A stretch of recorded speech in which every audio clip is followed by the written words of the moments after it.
I think I've experienced some sort of reconciliation with Discord where I do not enjoy the platform at all, like on a structural level, and I certainly do not enjoy the people who own it, nor do I enjoy uh, the vast majority of the servers that exist on the site.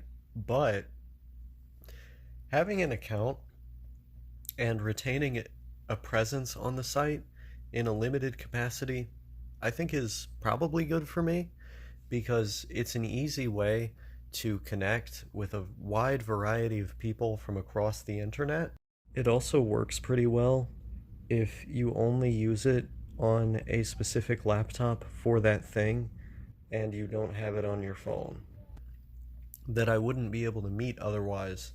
A lot of the best friends that I've ever had, I'm talking No Thank You, Dotsmite, Princess Plunderphonics, the whole gang, I met directly because I added them on Discord or they added me on Discord.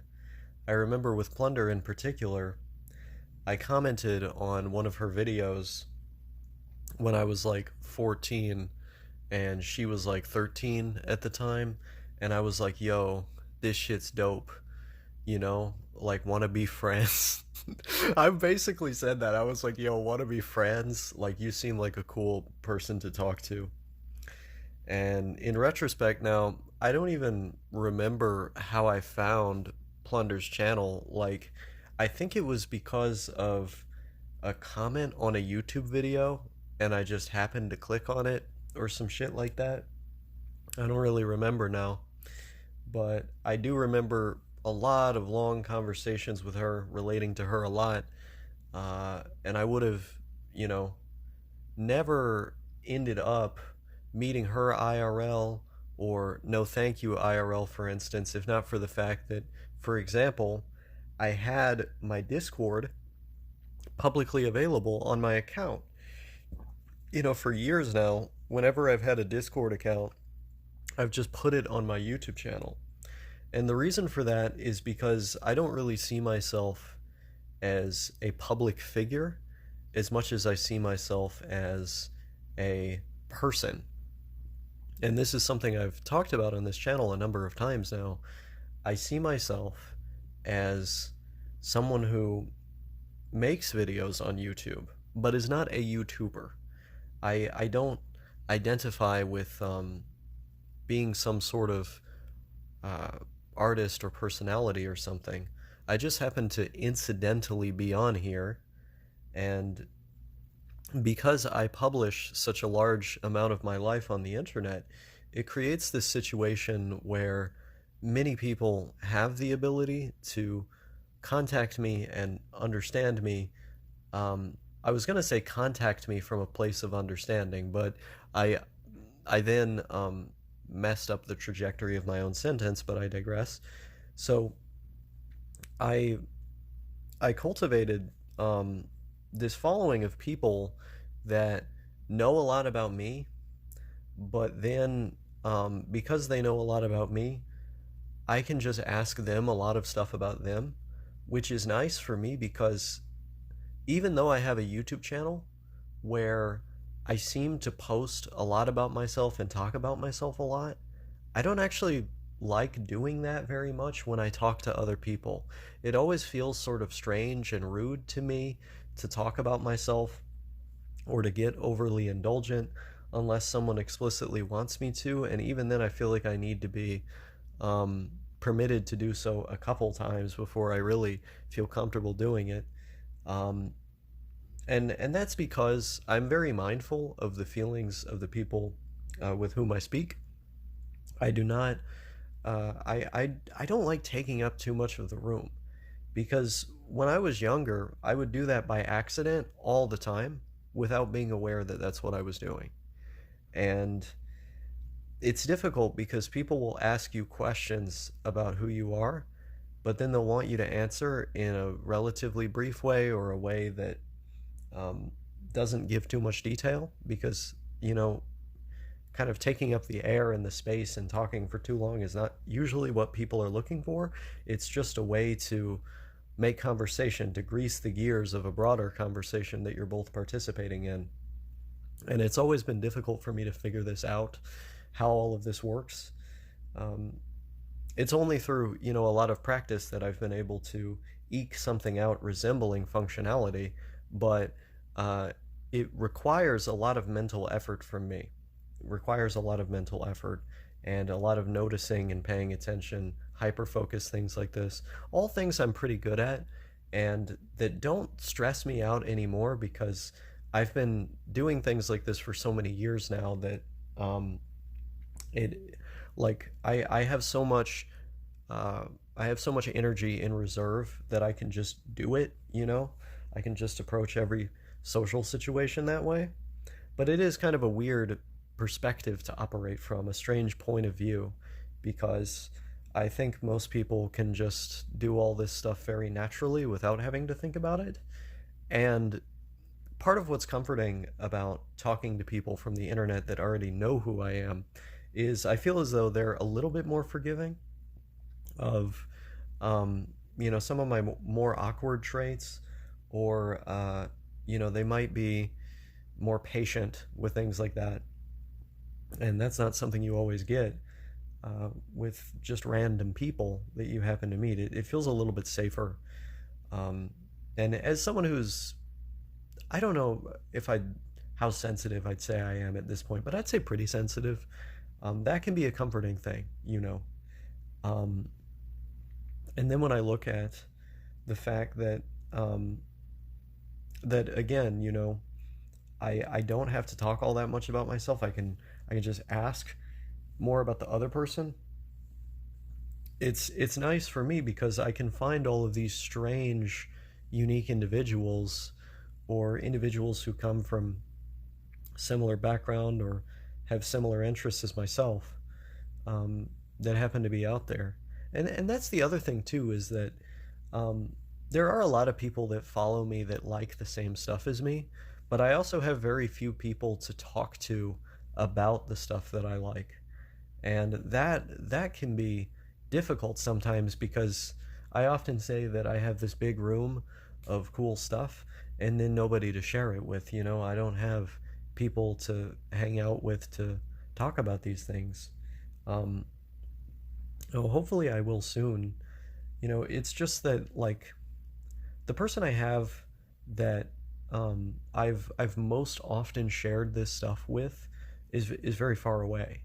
You know, um, it's it's that sort of thing, and it's true of all my closest friendships. Look at No Thank You, for example. Again, he added me, you know, back in 2018, 7 years ago, and I went over to his place like 3 years ago, back in 2022, and we produced a bunch of Denpa videos together in his apartment. One of the best times ever in my life. It was such a beautiful thing. I miss that. I miss hanging out with him. Um, but there's a literal ocean between us. And that's the case with so many of my friends. Um, it would be nice to talk to some people and develop some close relations. Um, People who are like within the country, or like maybe um, they're in the country but they're kind of further away, so it's still workable. Um, I'm trying to figure all that out. I don't know who people are or how things work, um, but I am trying to figure it out. Although that being said, I don't know. I don't think, how do I put this? I don't think I don't think I really know how to socialize or how it works.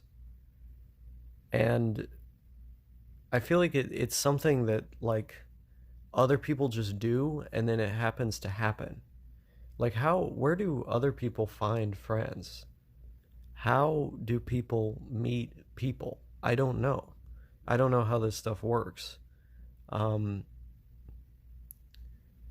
I feel like a lot of the people that I've known, a lot of the best people that I've known, they just sort of came to me Or like I just asked them, hey, do you want to talk? Do you want to be friends? And then it went pretty well. Or someone introduced me to them. Like Dosmite was introduced to me. I didn't meet them on my own. I don't know how to meet people. It doesn't make a lot of sense to me, that whole process. Like I feel like I'm trying to approach this whole socializing thing like someone who has an engine that they're trying to put together. They're trying to look at the manual for the engine, and they're like, oh, where's the guide on how to build it?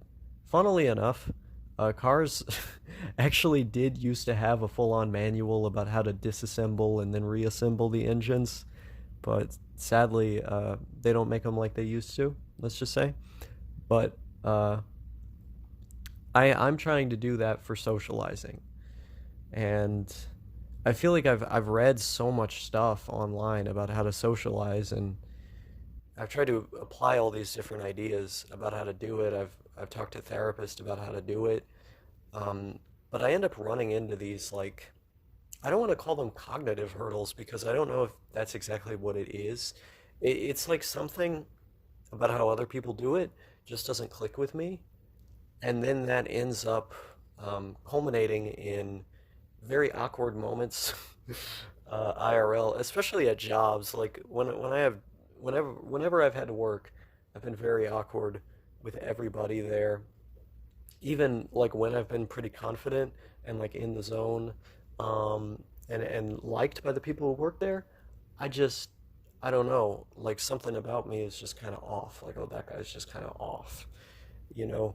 And I think it's because whatever everyone else is doing, like whatever everyone else seems to understand, there's just like, I don't know, I didn't go to that meeting.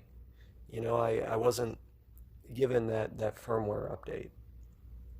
And so I'm operating on a different version of the software, of the friend software. I feel like that would be like a good name for a game company that produces AA games, Friend Software. That'd be awesome. Um, but no, I feel like that's the world I exist in. And because of that, um, I'm in this very strange situation where I make these odd videos asking people to be friends with me or to talk to me, and it's like it's because I don't know. I don't know how to find people to talk to. I seem to have very good conversations in the comments of my YouTube videos, so it's not like it leads to nothing. It's not like it bears no fruit. That's a fun phrase. Bears fruit. Um, yeah, I don't know. I don't know shit about fuck. It's a strange world out there. It's a strange place.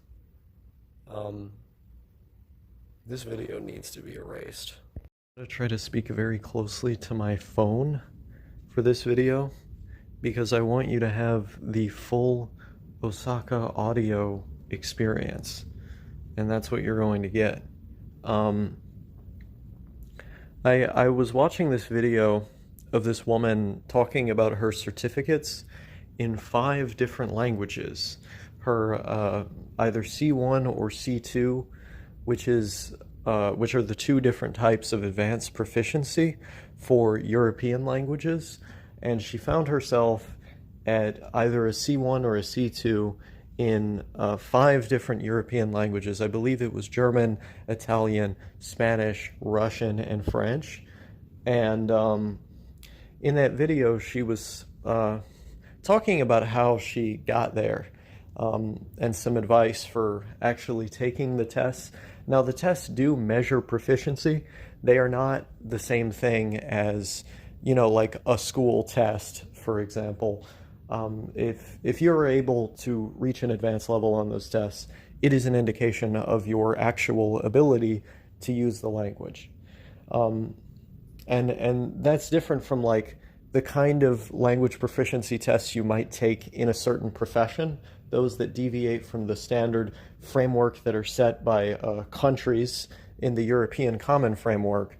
That's why, sometimes you have like Chinese people who have a certificate of language proficiency that's issued by their job or by some other agency. And typically the metrics that they use are much more similar to how you would learn something in school.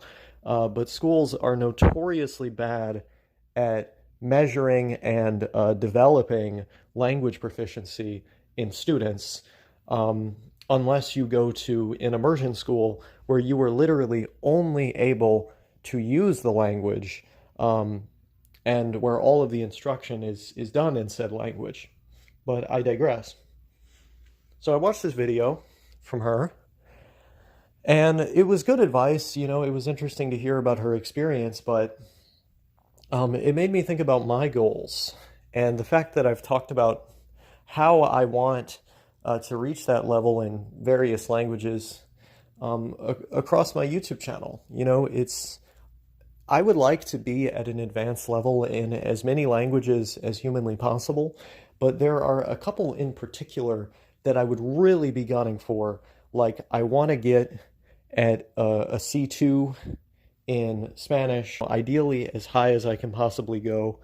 I want to get at a C2 in Portuguese, and I want to get at an N2 in Japanese. An N1 is something a lot of people do try to go for, but there's so many like obscure kanji on there, and like, you know, grammar structures and things that aren't all that necessary for like what I would be using Japanese for.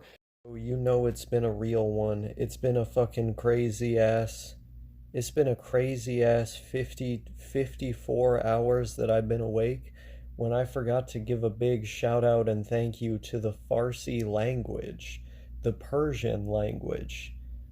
I fucking love Persian, and I will someday be able to read, write, and speak at it at an advanced level.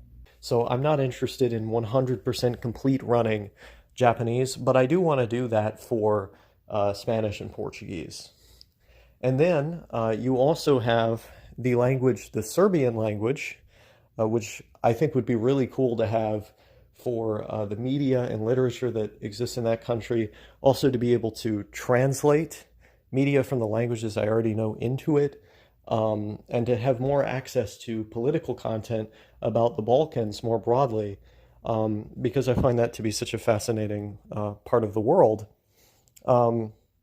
Other languages I would want to be advanced in. I mean, those are the only ones that really stand out to me. Like, okay, I have to reach this level in these languages.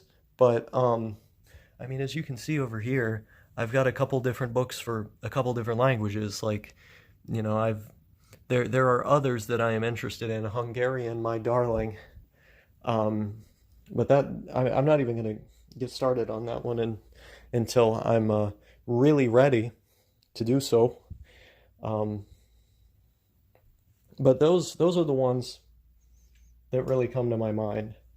There's others as well, you know, like I would like to be at least intermediate in French at some point.